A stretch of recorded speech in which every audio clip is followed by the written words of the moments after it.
छात्रों, आइए आज कैकेयी अनुताप व्याख्या भाग 3। सबसे पहले पाठ करते हैं। दुर्बलता का ही चिन्ह विशेष शपथ है, पर अबला जन के लिए कौन सा पथ है। यदि मैं उकसाई गई भरत से हूँ, तो पति समान ही स्वयं पुत्र भी खोऊं। ठहरो मत रोको, मुझे कहूँ सो सुन लो। पाओ यदि उसमें सार, उसे सब चुन लो। करके पहाड़ सा पाप मौन रह जाऊं, राई भर भी अनुताप न करने पाऊं। शीशा नक्षत्र शशि निशा ओस टपकाती, रोती थी नीरव सभा हृदय थपकाती। उल्कासी रानी दिशा दीप्त करती थी, सब में भय विस्मय और खेद भरती थी। क्या कर सकती थी मरी मंथरा दासी, मेरा ही मन न रह सका न निज विश्वासी। जल पंजरगत अब अरे अधीर अभागे, वे जलित भाव थे स्वयं तुम्ही में जागे। पर था केवल क्या ज्वलित भाव ही मन में, क्या शेष बचा था कुछ न और इस जन्म में। तो सबसे पहले कठिन शब्द देखते हैं। तो शपथ दुर्बलता है, दुर्बलता कमजोरी। शपथ सौगंध, अबला नारी। बाकी सार, सार का अर्थ होता है तत्व। राई, सरसों की प्रजाति होती है राई। अनुताप, अनुताप का अर्थ होता है पश्चाताप।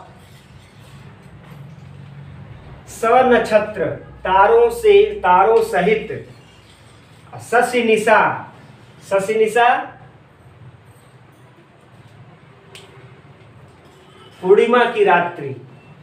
ओस टपकाती, ओस की बूंदे टपकना। नीरव, नीरव का अर्थ होता है शांत मौन। थपकाती, थपथपी देना। उल्का, उल्कापात। दीप्त, दीप्त का अर्थ होता है प्रकाशित। भय विस्मय, खेद भय सभी लोग जानते हैं। विस्मय आश्चर्य, और खेद का अर्थ होता है कष्ट दुख।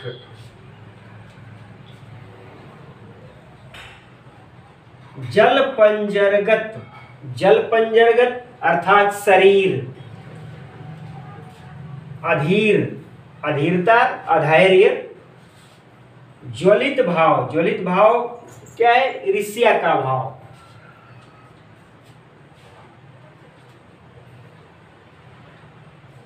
जन से तात्पर्य मनुष्य या रानी के लिए आया है। तो आइए अब इसकी व्याख्या देखते हैं। तो सबसे पहले प्रसंग जान लेते हैं। प्रसंग है कि प्रस्तुत पंक्तियों में गुप्त जी ने महारानी कैकेयी के पश्चाताप का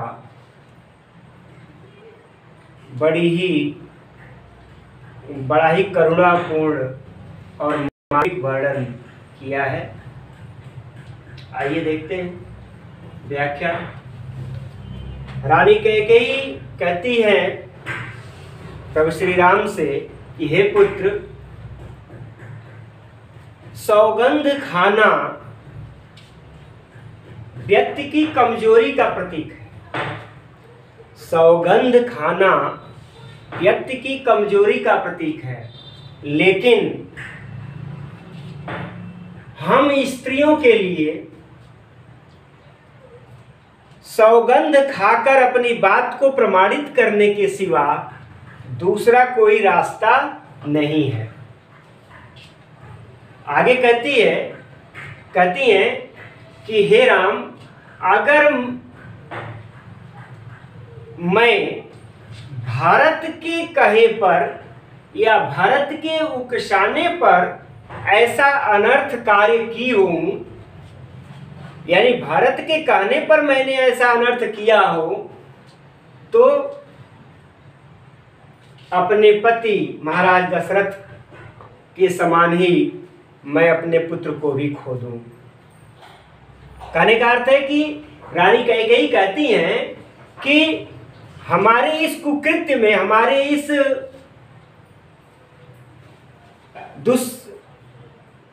इस बुरे कर्म में हमारे पुत्र का कोई हाथ नहीं है।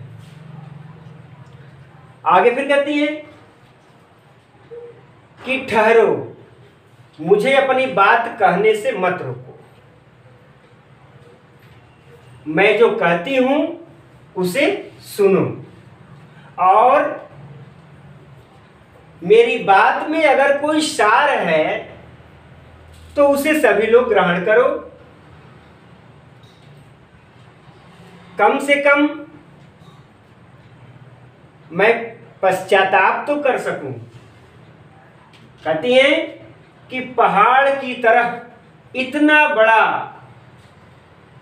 दुष्पाप हमने किया है और इतना बड़ा पाप करके मैं चुप बैठूं, क्या मैं सरसों के दाने के बराबर भी छोटा सा भी पश्चाताप न करूं? उसके इस करुण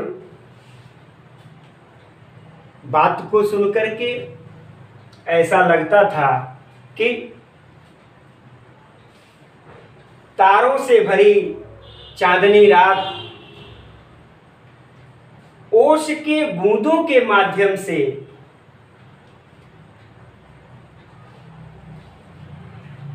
रो रही हो, और वहां उपस्थित पूरी सभा रोते अपने हृदय को थपथपाते हुए रुदन कर रही हो।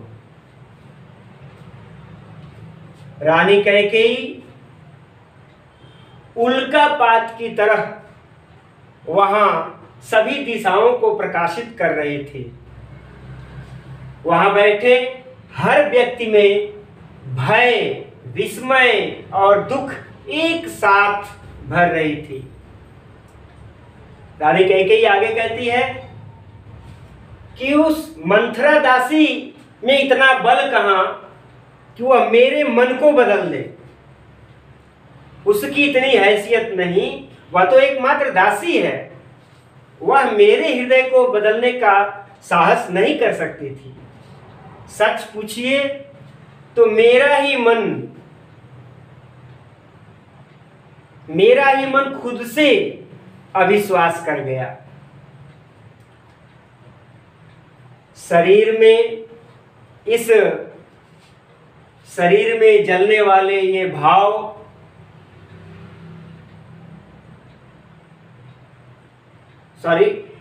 इस अभागे अधीर शरीर में जलने वाले ये ईर्ष्या के भाव तुम्हारे अंदर ही जगे थे, यानी मेरे हृदय में ही जगे थे, इसलिए इसका पश्चाताप भी हमें ही करना होगा। पर आगे कहती हैं, पर क्या केवल वही ईर्ष्या के भाव ही हमारे मन में था? क्या मुझमें और कुछ शेष नहीं था? यानी हमारे हृदय में और कोई भाव नहीं था? आगे देखिए, कुछ मूल्य नहीं क्या वात्सल्य मात्र क्या तेरा, पर आज अन्य सा हुआ वत्स भी मेरा। थूके मुझ पर त्रैलोक्य भले ही थूके, जो कोई जो कह सके कहे क्यों चूके। छीने न मातृ पद किंतु भरत का मुझसे, रे राम दुहाई करूं और क्या तुझसे। कहते आते थे यही अभी नरदेही, माता न कुमाता पुत्र कुपुत्र भले ही। अब कहे सभी या हाय विरुद्ध विधाता, है पुत्र पुत्र ही रहे कुमाता माता। बस मैंने इसका बाह्य मात्र ही देखा, दृढ़ हृदय न देखा, मृदुल गात्र ही देखा, परमार्थ न देखा, पूर्ण स्वार्थ ही साधा। इस कारण ही तो हाय आज यह बाधा, युग युग तक चलती रहे कठोर कहानी। रघुकुल में थी एक अभागिन रानी। कैकेयी कहती कि मेरे हृदय में केवल ये ईर्ष्या के ज्वलनशील भाव ही नहीं थे, और भी कुछ हमारे हृदय में था। तो क्या था? आगे कहती हैं कि मेरे हृदय में जो वात्सल्य प्रेम था अपने पुत्र के प्रति, क्या उसका कोई मोल नहीं है? जिस पुत्र के वात्सल्य प्रेम में मुझसे यह अनर्थ हुआ, वह आज मेरा पुत्र भी मेरा नहीं रहा, पराया हो गया। मेरे इस